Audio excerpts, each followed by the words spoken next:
Alors bonjour frères et sœurs à travers le monde, peuple de Dieu, je vous salue dans le nom puissant de notre Seigneur et Sauveur Jésus-Christ.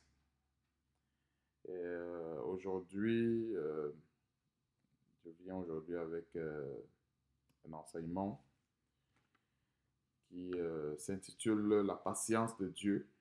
La patience de Dieu, c'est quoi la patience de Dieu? Et avec ses composantes. Donc, quand je parle des composantes de la patience de Dieu, nous allons voir les éléments sur lesquels Dieu s'appuie, ou bien les éléments sur lesquels Dieu nous attend. Et pourquoi est-ce qu'il manifeste cette patience? Parce que si Dieu est patient, c'est parce qu'il attend de nous des résultats. Et nous devons fournir ces résultats justement pour que le Seigneur, pour que Dieu puisse moissonner justement au temps convenable. Frère, avant de commencer l'enseignement, nous allons remettre toutes choses entre les mains du Seigneur. Donc, ça, c'est la continuité de l'heure de la méditation biblique. Parce que n'oublions pas, nous avons ce devoir de méditer constamment la parole de Dieu afin de pouvoir être prêt, bien afin de pouvoir vaincre l'assoupissement. Hein, on va voir plus loin que euh, l'assoupissement, c'est l'image des tribulations. Parce qu'il y a des moments où, quand nous sommes tribulés, euh, nous perdons souvent la foi. Mais comme je dis, perdre la foi euh, n'est pas, n'est pas un problème, mais c'est de le perdre définitivement. On peut perdre la foi pour une seule seconde et la prochaine seconde, on se rattrape. Ça, c'est une bonne chose. Mais perdre la foi pour toujours, c'est ça qui est mauvais, parce que si le Seigneur revient, trouver un chrétien qui a perdu totalement la foi, il n'y aura plus rien à faire pour lui. Donc, avant de commencer toute chose, on va remettre tout entre les mains du Seigneur, afin que le Seigneur nous guide, qu'il nous conduise, afin qu'il nous instruise dans sa grâce. Prions. Éternel Dieu, nous te bénissons, nous te rendons grâce, Seigneur, pour ce grand jour. J'ai bien voulu que, Seigneur, nous puissions méditer cette parole, nous puissions, Seigneur, nous abreuver avec cette source d'eau que tu as prévue pour nous aujourd'hui, afin que nous puissions comprendre plusieurs mécanismes en ce qui concerne ta patience, en ce qui concerne aussi également les fruits que nous devons produire pour que tu viennes moissonner au temps convenable. Merci encore, Seigneur Dieu, de nous donner d'avoir les oreilles ouvertes, d'avoir le cœur prêt à recevoir ta parole. Et surtout, merci encore, Seigneur, pour ce temps que tu as permis en ce moment. Et c'est dans le nom puissant de notre Seigneur Sauveur Jésus-Christ que tu as prié. Amen. Donc, frères et sœurs, avant de commencer, nous allons aller dans 2 Pierre chapitre 3. Ça, ce sont des versets que nous connaissons, mais nous y revenons tout simplement parce que le Seigneur, tout simplement, veut nous garder en éveil, veut nous donner des clés, veut nous donner en fait des leçons à retenir afin que nous restions justement éveillés ou prêts à vaincre les persécutions. 2 Pierre chapitre 3, verset 1. Voici déjà, bien-aimés, la seconde lettre que je vous écris dans l'une et dans l'autre. Je cherche à éveiller par des avertissements votre saine intelligence. Comprenons que l'apôtre Pierre écrit cette lettre dans l'optique d'éveiller. Et si on comprend bien, le verset 1 nous parle de la seconde lettre. Donc, ce n'était pas la première dans ce sens. C'est la seconde lettre qu'il écrit dans le sens de vouloir éveiller par des avertissements. Parce qu'il s'il y a quelque chose qui est omniprésent dans la vie du chrétien, c'est le sommeil. C'est clair. Le sommeil est omniprésent. Pourquoi est-ce que je dis omniprésent? Parce que nous dominons, nous vainquons, on va dire, nous dominons autant pour moi, je voulais dire, le sommeil spirituel, ou bien nous abattons le sommeil spirituel en restant éveillés dans la méditation de la parole, dans la mise en pratique de cette parole. Voilà comment est-ce que nous dominons ce sommeil. Mais sinon, il est omniprésent. Il est quasiment présent un peu partout. Et c'est la même chose que le péché. Le péché est très, je ne sais pas comment je dois expliquer. Si Dieu pouvait ouvrir nos yeux pour qu'on voie un peu comment le péché est autour de nous et ça rôde à chaque seconde. Donc si à un moment donné, on ne sert pas la parole de Dieu dans nos cœurs, alors on risquerait justement de tomber dans la tentation. C'est pour ça que le Seigneur nous a répété à plusieurs reprises, veillez, veillez, priez. Ces mots ou bien ces termes dans la Bible ne sont pas mis au hasard. Veillez, veillez, c'est parce que le péché, la chute, le sommeil rôde à chaque seconde. Ça rôde. Raison pour laquelle, pour être éveillé, pour pouvoir discerner ces choses, que, ah, voilà une situation de péché, voilà comment est-ce que je dois me comporter pour pouvoir échapper, il faut justement veiller dans la parole de Dieu. Donc, verset 2, donc, verset 1, donc, le Seigneur dit, c'était une lettre de Pierre, et la seconde lettre, hein, ce n'était pas la première, pour nous faire comprendre que c'est ça, c'est une répétition. Ce sont des choses qu'il faut dire et redire. Il faut dire et redire pourquoi, comme je disais tantôt, le péché, le sommeil spirituel, il est quasiment omniprésent. Ne pensons pas que c'est parce que nous sommes éveillés aujourd'hui que demain, on peut dormir ou bien je ne sais pas. Il faut rester, c'est un état qu'il faut garder actif en nous.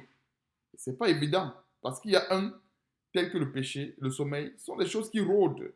C'est toujours là et toujours là. Donc, verset 2.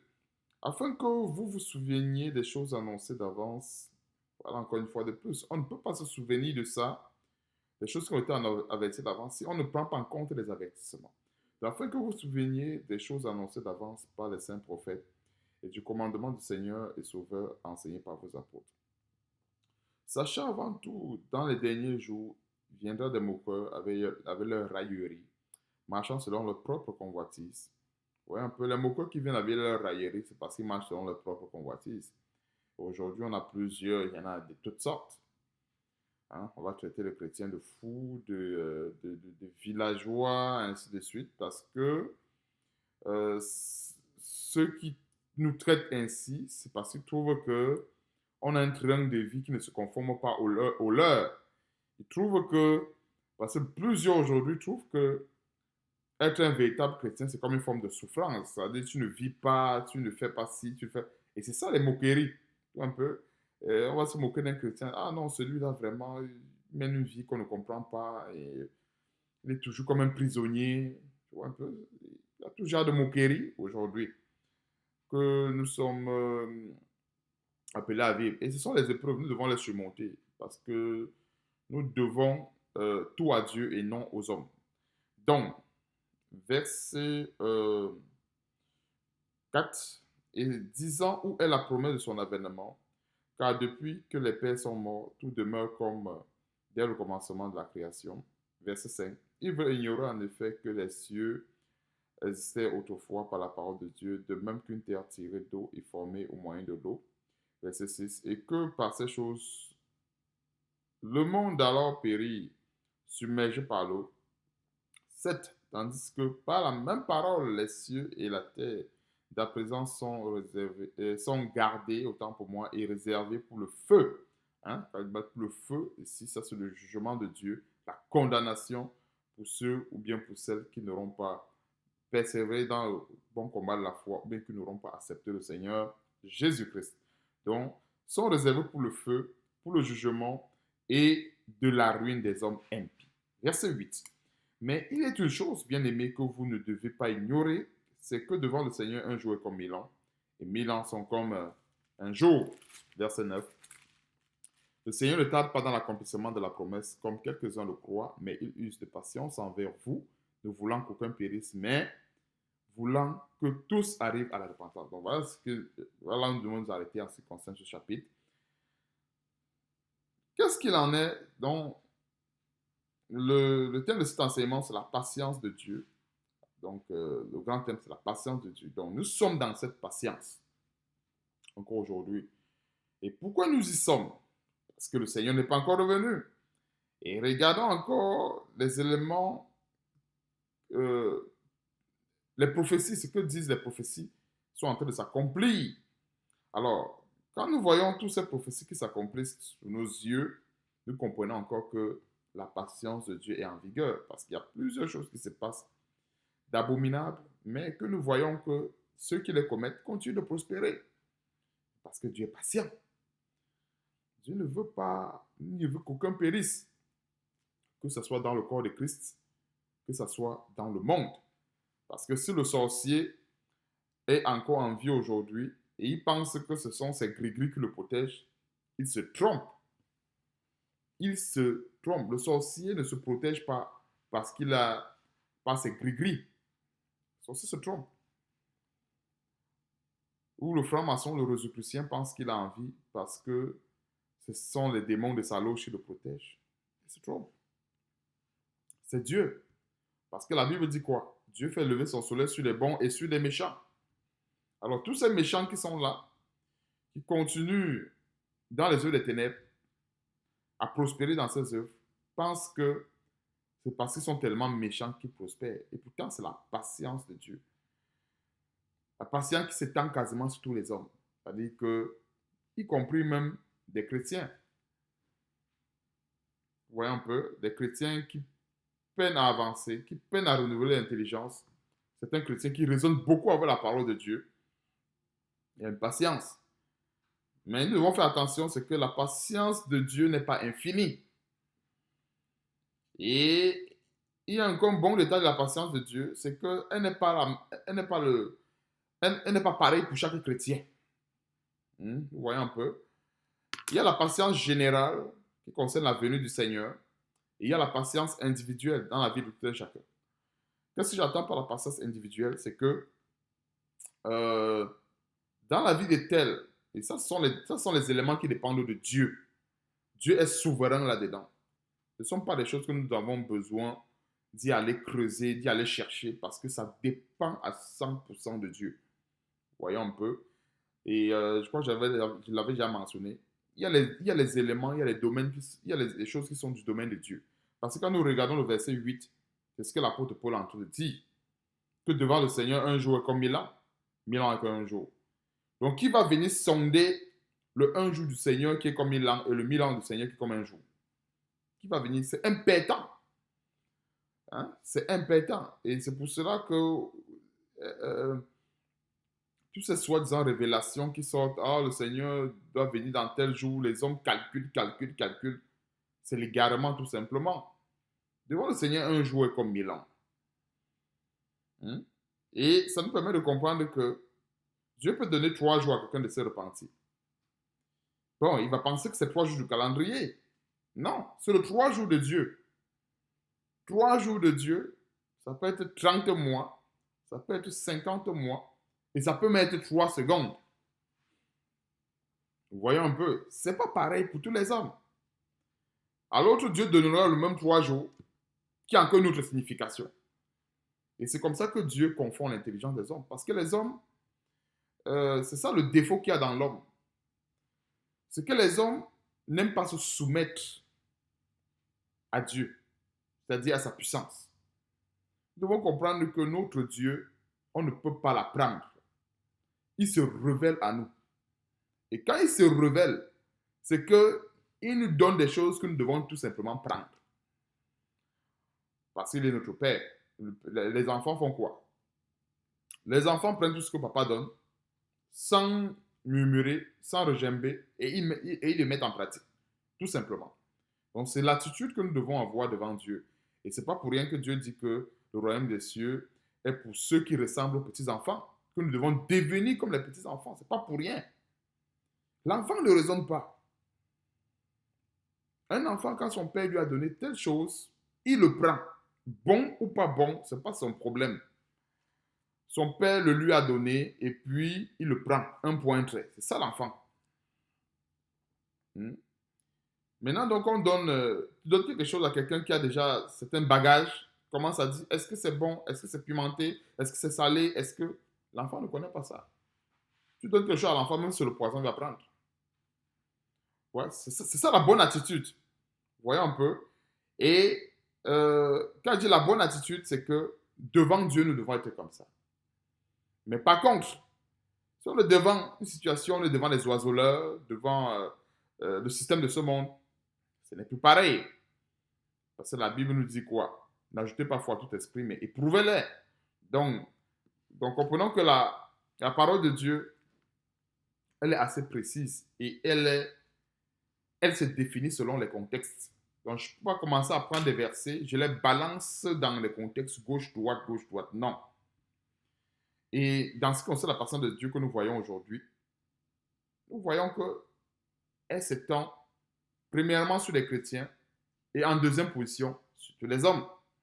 Et sur les chrétiens, pourquoi? Parce qu'il y a plusieurs chrétiens qui pensent que du moment où ils ont reçu le Seigneur et qu'ils ont confessé Christ, tout est fini. Non, non, non, non, non, non. Tout n'est pas fini.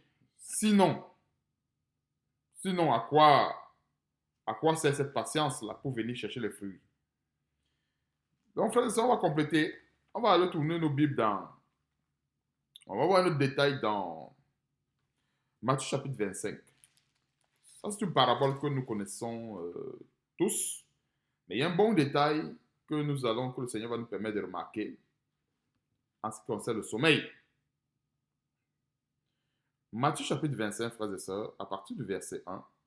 Alors le royaume des cieux sera semblable à 10 vierges. Ce sont des paraboles qui nous montrent, qui nous enseignent quelque part sur la marche chrétienne. Il y a certaines paraboles comme ça qui nous enseignent sur la marche chrétienne, telle que nous allons voir. C'est-à-dire, ça nous prépare justement à chaque jour à pouvoir marcher dans le Seigneur comme il faut, à pouvoir persévérer dans la foi. Donc, alors le royaume des cieux sera semblable à 10 vierges qui, ayant pris leur lampe, allaient à la rencontre de l'époux. L'époux aussi, c'est qui? Jésus-Christ, notre Seigneur. 5 d'entre elles étaient folles et 5 sages. Les folles, en prenant leur lampe, ne prirent point d'huile avec elles. On va noter le premier élément, ne prit point d'huile. Surtout dans le grand chapitre de la patience de Dieu. Et maintenant, nous sommes entrés dans un élément qui nous concerne, à savoir la persévérance. Donc, verset 3, les folles, en prenant leur lampe, ne prirent point d'huile. Vous voyez un peu. Donc, voilà déjà un détail que nous devons noter. Et quand nous voyons l'huile ici, je vais ouvrir une petite parenthèse. L'huile dans l'Ancien Testament, c'est l'image du Saint-Esprit. Donc, quand nous voyons l'huile ici, aujourd'hui, c'est le Saint-Esprit. Alors, quand nous voyons le Saint-Esprit, nous pouvons encore élargir. C'est la parole de Dieu. Parce qu'on ne parle pas de Saint-Esprit sans parole de Dieu. Vous voyez un peu? C'est impossible. La Bible nous dit dans 2 Timothée chapitre 3, verset 16, toute écriture est inspirée de Dieu, utile pour convaincre, utile pour enseigner, utile pour instruire dans la justice. C'est 2 Timothée chapitre 3, verset 16. Donc, on ne peut pas parler du Saint-Esprit qui est séparé des Écritures. C'est impossible. Donc, quand nous voyons l'huile ici, c'est la puissance du Saint-Esprit. Alors, la puissance du Saint-Esprit ou le Saint-Esprit a ses racines dans les Écritures. Donc, s'il y a le Saint-Esprit présent quelque part, ou chez un chrétien, c'est parce qu'il y a les Écritures. Et quand je parle des Écritures, ça veut dire que la parole de Dieu qui est mise en pratique. Pas celle qu'on récite sans mettre en pratique, non. La parole de Dieu qui est mise en pratique, c'est parce qu'il y a le Saint-Esprit. C'est de la même chose. Quand nous voyons un arbre pousser quelque part, on va se dire certainement il y a ses racines à tel endroit. Et c'est pareil. S'il y a le Saint-Esprit, c'est parce qu'il y a la parole de Dieu qui est mise en pratique. Le Saint-Esprit ne peut pas être là où la parole de Dieu est blasphémée. Le Saint-Esprit ne peut pas être à un endroit où il y a plein de péchés. Non, c'est impossible. Et ce n'est pas parce que les hommes vont dire oui, il y a le Saint-Esprit là-bas, il y a le Saint-Esprit là-bas qu'il y en a. Non, c'est faux. C'est tout simplement faux. Le Saint-Esprit ne peut pas être là où il n'y a pas la parole. Ou là où la parole de Dieu n'est pas mise en pratique.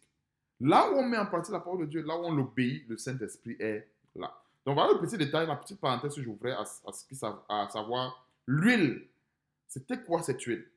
Donc, les folles, en prenant leur lampe, ne prirent point d'huile avec elles. Mais les sages prirent avec leur lampe de l'huile dans des vases. Verset 5. Comme l'époux tardait. Encore une fois de plus, voilà la patience de Dieu qui revient ici. En fait, l'époux ne tarde pas. Nous voyons toujours les choses en retard à cause du quoi? Nous, chrétiens, nous avons toujours le facteur, nous regardons à notre heure d'horloge. Un peu, nous regardons à notre heure d'horloge. Et c'est parce que nous regardons à notre horloge, à notre calendrier, que nous voyons que ça tarde, ça tarde, ça tarde. Non. La Bible dit devant Dieu, un jour est comme 1000 ans. Alors, le un jour de Dieu, c'est le un jour de Dieu.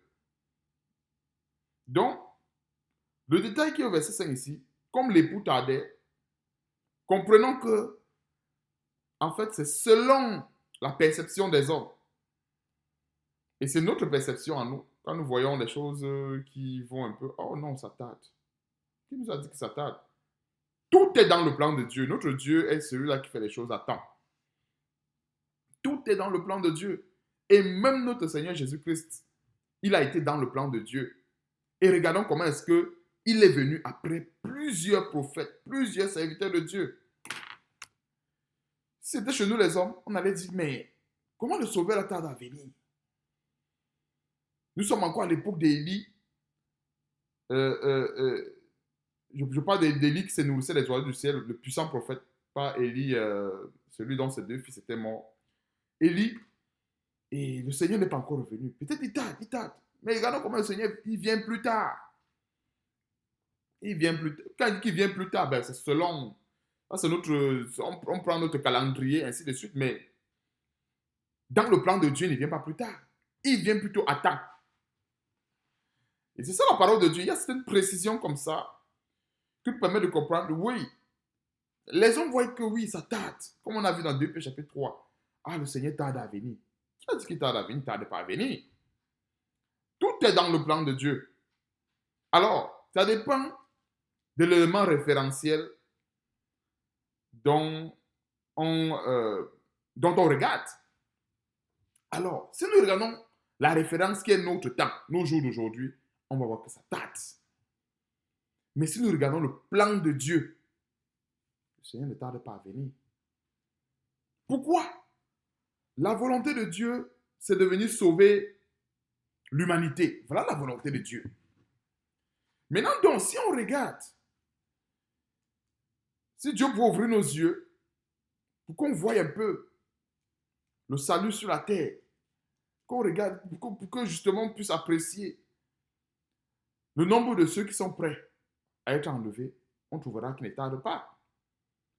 Peut-être c'est nous qui dirons encore à Dieu que non, attends-moi encore même peut-être 200 ans, parce que là, si tu reviens là, peut-être à peine 1% ou 0,5% de la population mondiale sera sauvée. Je ne suis pas en train de dire que c'est ça, mais je suis en train de dire, je ne suis pas, comme je dis, je donne juste un petit détail pour qu'on comprenne que chez Dieu, il y a les détails qu'on ne peut pas, qu'on ne doit même pas rentrer dedans. Mais quand nous voyons ici que la Bible dit au verset 5 que comme l'époux tardait, c'est une figure. Voyons un peu. Le comme l'époux tardait, c'est une figure. En fait, il ne tarde pas. Il vient à temps. Mais le comme il tardait, c'est selon le plan des hommes. Voyons un peu. C'est selon le plan des hommes, on va trouver que, ah, comme il tardait. On va continuer encore. Toutes, on va souligner ici, toutes s'assoupir et s'endormir. Donc, comprenons que dans le tout, il n'y a pas eu d'exception. Il est question des vierges sages et des vierges folles. Toutes se sont assoupies, se sont endormies.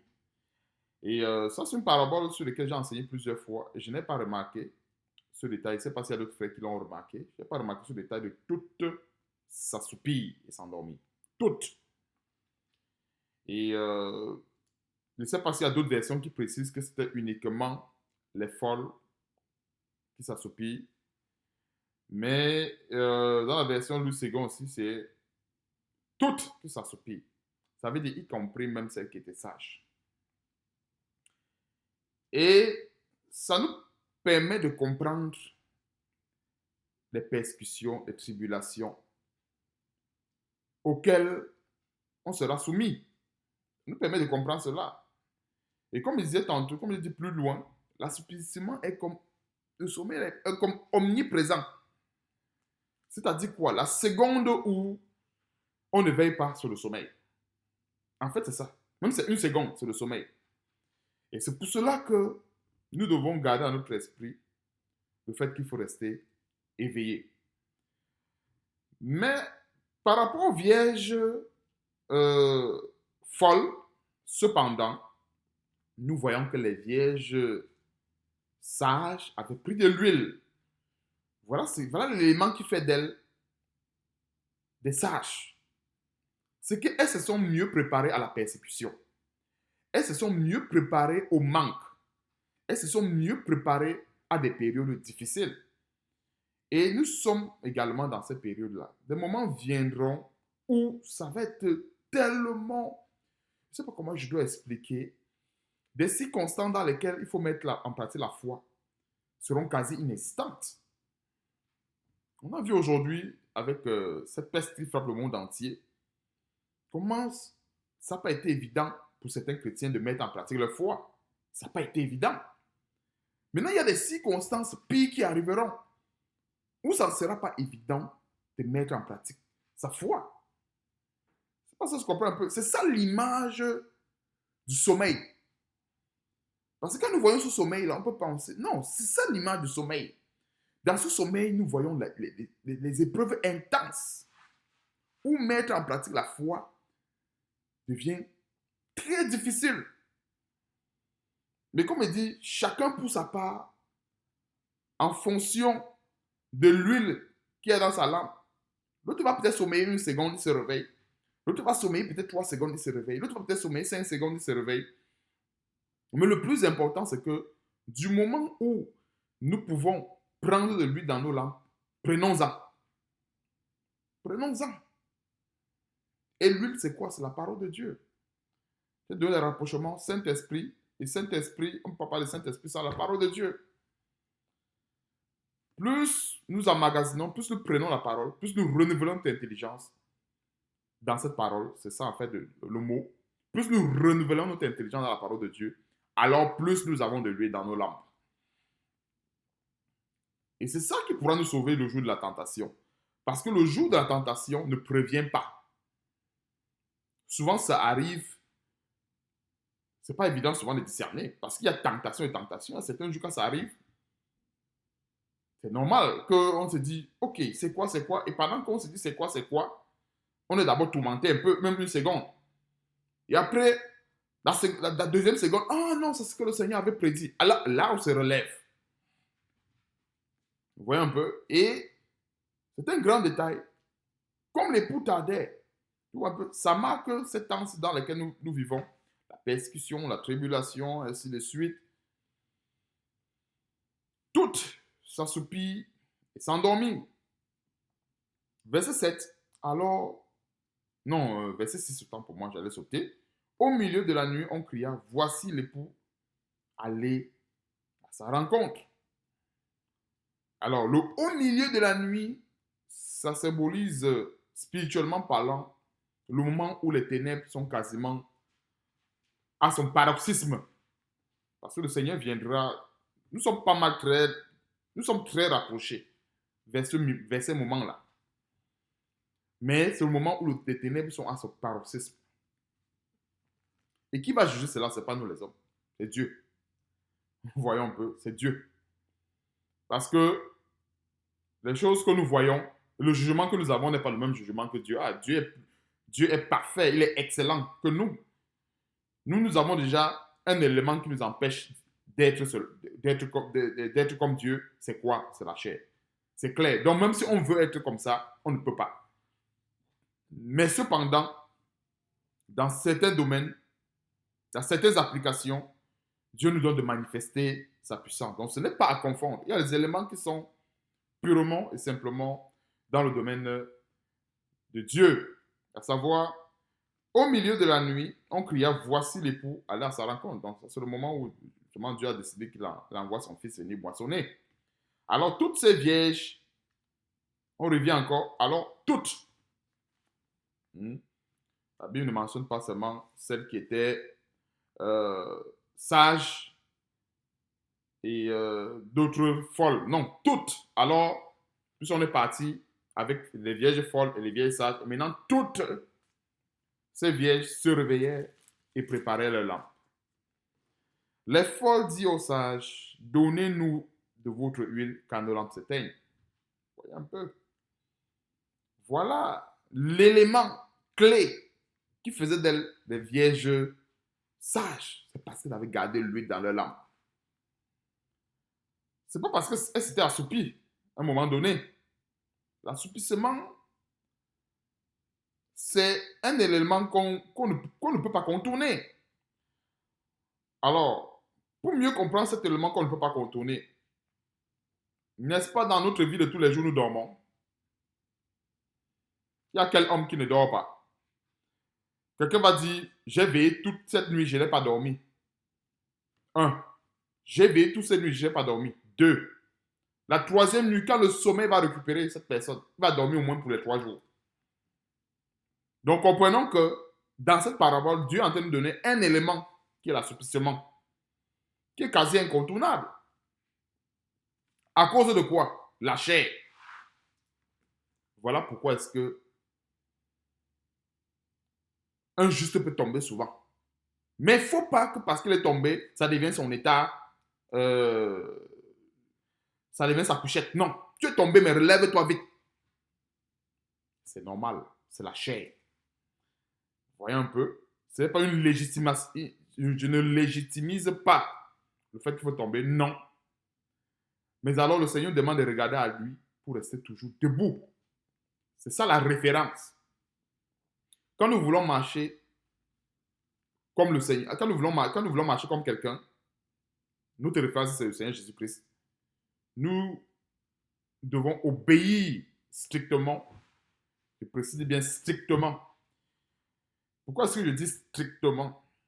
Strictement, pourquoi? Parce que nous avons souvent des contextes où souvent nos émotions veulent se mélanger, notre chair veut se mélanger. C'est ça que je dis strictement, parce que j'ai constaté que nous, chrétiens, pour souvent mettre en pratique la parole de Dieu dans certaines situations, on a besoin d'être Dieu avec nous-mêmes.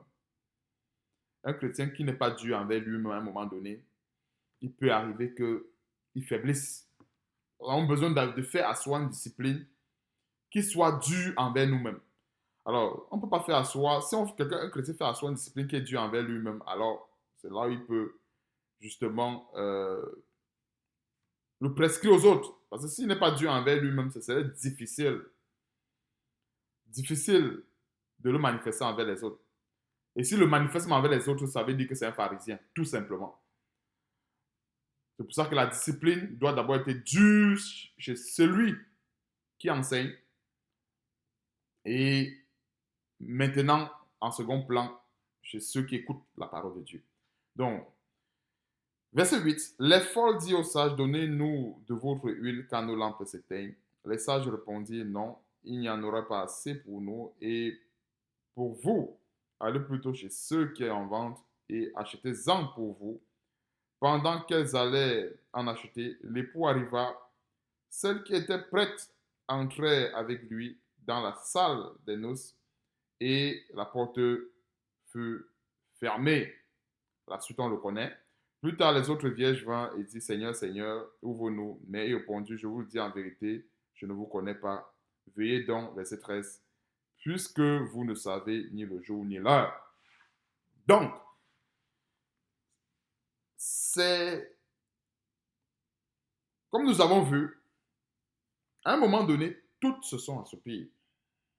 Toutes. C'est normal. Et comme je disais tantôt, c'est lié à un élément qui est en nous, qu'on appelle la chair. Comme je disais tantôt, notre Dieu nous parle sur tous les plans. Je disais tantôt qu'il y a quel homme qui ne dort pas. Une personne va faire une semaine sans dormir, mais la prochaine semaine, il va dormir. Et le corps humain ne peut pas fonctionner sans le sommeil. Et spirituellement parlant, également, il y a aussi un sommeil spirituel qui traduit quoi? La famine. Qui traduit quoi? Les persécutions. Qui traduit quoi? Les moments intenses de tribulation. C'est Dieu qui nous voyons un peu ça. Parce que on voit que ce n'est pas seulement les sages. Toutes s'assoupissent, toutes s'endormissent. Il arrive souvent que nous, chrétiens, devant la persécution, étant plongés d'un coup, on faiblisse. C'est-à-dire qu'on perd d'abord la foi avant de dire eh non, je dois perdre la foi. Pourquoi? C'est ce que les prophéties avaient annoncé. C'est ça qui est en train de s'accomplir devant nos yeux. Vous voyez un peu? Ce qui est dangereux maintenant, c'est de tomber et de rester dans la fosse. C'est ça qui est dangereux. Vous voyez un peu? Et c'est pour ça que la Bible dit que nous sommes dans la grâce. Ce n'est pas pour rien. Cette aide de la grâce, c'est l'aide de la gratitude.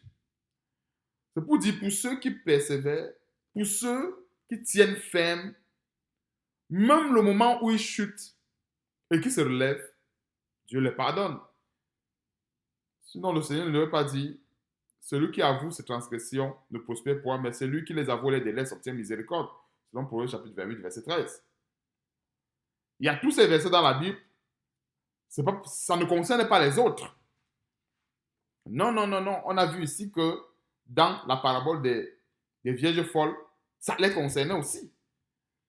Ça ne concerne pas les chrétiens qui sont faibles, des chrétiens qui sont... Parce que quand on peut dire ça, on peut se dire non, c'est pour les chrétiens qui sont faibles, qui ne sont pas assez renouvelés, qui ne sont pas assez, qui ne sont pas assez. On n'a pas tous les mêmes épreuves. Chacun a les épreuves en fonction du niveau de relation qu'il a avec Dieu. Il peut arriver que quelqu'un a assez renouvelé ton intelligence par rapport à tel tombe dans une épreuve que justement, c'est normal parce qu'il a un niveau de relation un peu plus élevé que l'autre. Mais il va tomber pareil. Mais le plus important, en fait, c'est de se relever, remplir son huile dans sa lampe et continuer la marche. Voilà, en fait, le message qui est très important à comprendre ici, à savoir, prenons la peine de garder l'huile, de prendre de l'huile pour nos lampes. Du moment où nous en avons l'occasion. Je précise bien du moment où nous en avons l'occasion. On a vu qu'avec cette affaire de la peste, ça n'a pas été facile de manifester la foi. Certains ont été menacés de perdre leur boulot, certains c'était ainsi de suite. C'est pas évident. Et ce n'est qu'un avant-goût de la persécution. C'est-à-dire que être dans une situation, parce qu'on voit que tous s'endorment et s'assoupissent, toutes. À l'époque, quand je lisais ça, je suis passé très vite dans le tout, y compris les sages. Mais ce qui a fait d'elles vraiment des sages, c'est que elles avaient pris l'huile, elles ont mis dans leur lampe afin de pouvoir affronter cette épreuve. C'est ça. Et nous voyons des versets que la Bible dit le malheur atteint souvent le juste, pas toujours le juste. Faut pas qu'on mélange les choses. Le malheur atteint souvent, pas toujours. Alors, toutes ces choses, mais toutes ces faiblesses auxquelles même les justes peuvent tomber, c'est à cause de quoi? Encore une fois, de plus la chair. L'apôtre Paul disait quoi? Qui me délivrera de ce corps de mort? On veut bien être debout, debout, debout, debout, debout, debout. Si ça dépendait que de nous, on ne dormait même plus. Mais, qui peut rester sans dormir? Possible. Raison pour laquelle nous allons aller, pour mieux comprendre cela en profondeur, on va aller dans un dernier texte. Là, je vais terminer. On va aller à Genèse, où le Seigneur va nous instruire avec les années d'abondance et avec les années de sécheresse. Il y a beaucoup de révélations qui s'y cachent. Et comprenons que la foi chrétienne que nous professons aujourd'hui n'est pas une nouvelle foi. Ce n'est pas une nouvelle foi. C'est que il y a beaucoup de choses, beaucoup des images comme cela que Dieu nous a données dans la Bible et qui nous montrent comment est-ce que nous devons persévérer. Parce que lorsque nous parlons de la patience de Dieu, c'est pour dire que le temps est long selon les hommes. Je précise bien, selon les hommes. Parce que le temps n'est pas long selon Dieu. Ça, détrompons-nous. Le domaine de Dieu, Dieu fait des choses à temps. Il ne fait pas des choses en retard. Il ne fait pas des choses en avance. Dieu, c'est la perfection, c'est-à-dire, il agit à temps. Il n'agit pas avant. Il ne prévient pas. Non, il agit à temps. Il agit quand il faut agir. Ça, c'est Dieu. C'est nous les hommes, parce que on ne veut pas, on se soucie du retard, on se soucie de l'imprévu que nous faisons souvent en avance. C'est nous les hommes. Et vous voyez un peu, et dans ce détail de se soucier, de faire les choses avant, il y a ce qu'on appelle aussi également l'inquiétude. Or, Dieu n'est pas dedans. Dieu fait les choses à temps. Donc, allons rapidement dans Genèse chapitre 41 pour encore mieux comprendre le volet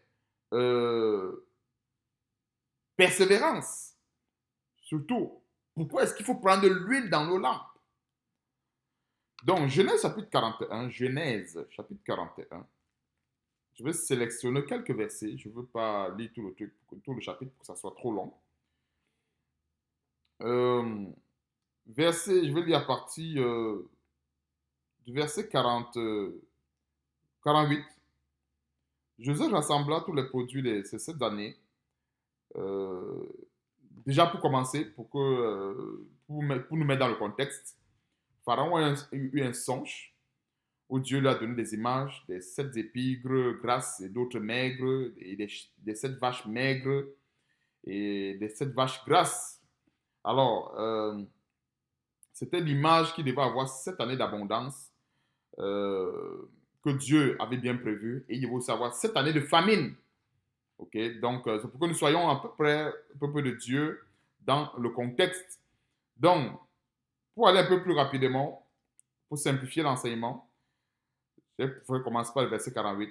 Joseph, autant pour moi, rassembla tous les produits de ces 7 années, dans le pays d'Égypte. Il fit des approvisionnements dans les villes, mettant dans l'intérieur de chaque ville des productions des champs d'alentour. Joseph amassa du blé. Ouais, un peu, il y a aussi une parabole qui parle du blé. Que lorsque le Seigneur va venir, il va amasser le blé dans son grenier et puis les mauvaises herbes, il va les brûler, ainsi de suite. Donc, verset 49. Joseph amassa du blé comme le sable de la mer en quantité si considérable que l'on cessa de compter parce qu'il n'y avait plus de nombre avant les années de famine. Donc, avant les années de famine, avant les années de persécution, avant les moments de tribulation, il a amassé du blé. Alors, c'est quoi l'image de ce blé dont il a amassé? La parole de Dieu. Qu'est-ce qui peut nous permettre de vaincre les tribulations, de vaincre toutes les épreuves qui nous attendent? La parole de Dieu et rien que la parole de Dieu. Et si on a bien remarqué, frères et sœurs, ce n'est pas évident. Et je dirais même impossible. Parce que nous tous, on a vécu des épreuves. Ce n'est pas évident et je dirais impossible d'aller chercher le blé ou d'aller chercher l'huile pendant l'épreuve. C'est difficile. C'est souvent impossible. Pourquoi est-ce que je dis cela? Parce que quand l'épreuve est là, ça ne prévient pas souvent. Ça nous flash dans les yeux. Or, si on n'a pas le blé dans notre grenier spirituel, si on n'a pas de l'huile dans nos lampes également spirituelles, il sera difficile de l'identifier comme tel. C'est-à-dire de pouvoir dire, ça c'est vraiment ce que Dieu avait prédit.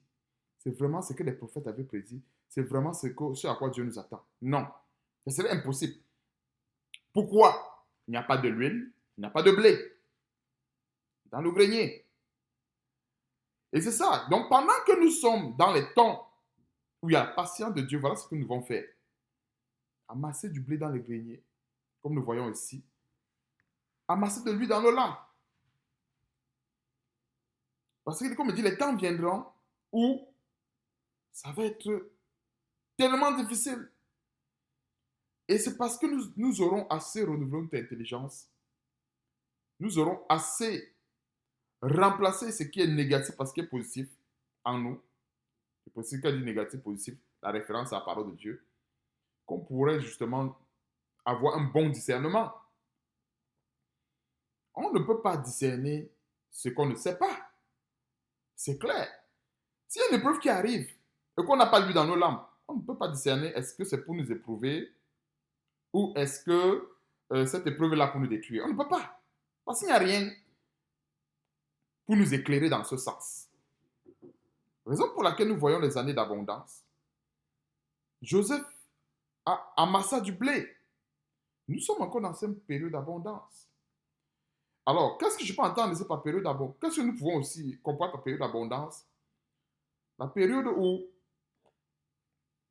on peut encore parler de la parole de Dieu avec aisance. Nous voyons que sur YouTube, Facebook, le véritable évangile est combattu. C'est déjà un avant-goût. C'est combattu. On ne va pas nier cela, c'est un fait, c'est réel. Lorsqu'il y a un chrétien qui se lève pour dénoncer le système de ce monde abominable, l'homosexualité, la pédophilie, ainsi de suite, on verrouille. Pourquoi? Parce que nous sommes entre guillemets dans des moments de famine, d'intenses tribulations. C'est pour ça que les choses se passent ainsi. Et ça ne fait que commencer. Alors, du moment où nous avons quand même un peu des moments d'abondance, ou un peu des moments où Dieu nous permet d'injecter la bonne parole, faisons-le, ou de mettre en pratique, ou de renouveler notre intelligence, faisons-le, parce que les moments viendront où ça va être compliqué. Donc, verset 50. Donc, comprenons que Joseph a amassé le blé avant, pas après. Alors, notre avant là, c'est maintenant. C'est maintenant que nous devons amasser. On ne va pas prendre de l'huile comme les vierges folles quand tout sera, on ne sera plus.